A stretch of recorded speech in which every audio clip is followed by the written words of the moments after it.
Hello বন্ধুরা, দেখো আজ আমি তোমাদের জন্য নিয়ে এসেছি বেতো শাক ভাজা। তো দেখো বেতো শাকটা আমি কেমনভাবে কুটে নিচ্ছি। টাটকা বেতো শাক, সর্ষে ক্ষেতের বেতো শাক, দারুণ লাগে খেতে শীতের সময়।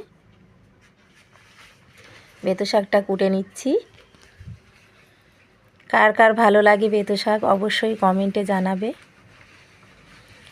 দেখো কোটা হয়ে গিয়েছে। এদিকে কড়াইতে আমি বেতো শাকগুলো একটু ভাবিয়ে নেব।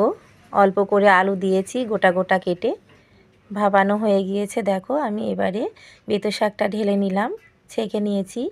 নিয়ে কড়াইতে এদিকে গোটা শুকনো লঙ্কা দিয়ে দিয়েছি 4-5টা, কাঁচা লঙ্কা, পেঁয়াজ কুচি, আদা রসুন বাটা দিয়ে নেড়ে চেড়ে নেব। নিয়ে একটু হলুদ গুঁড়ো, জিরে, ধনিয়ার গুঁড়ো, মরিচের গুঁড়ো সব দিয়ে দিয়েছি, একটু লবণ স্বাদ মতো দিয়ে আমি লাল লাল হয়ে গেলে বেতো শাকটা দিয়ে দিলাম ঢেলে। নেড়ে চেড়ে নেব ভালোভাবে। দেখো ভালোভাবে নেড়ে চেড়ে নিয়ে ভাজতে হবে। রেডি হয়ে গিয়েছে আমার বেতো শাক ভাজা। এবারে আমি ওটাকে তুলে নেব। দেখো কত সুন্দর হয়েছে, দারুণ লাগে বেতো শাক খেতে।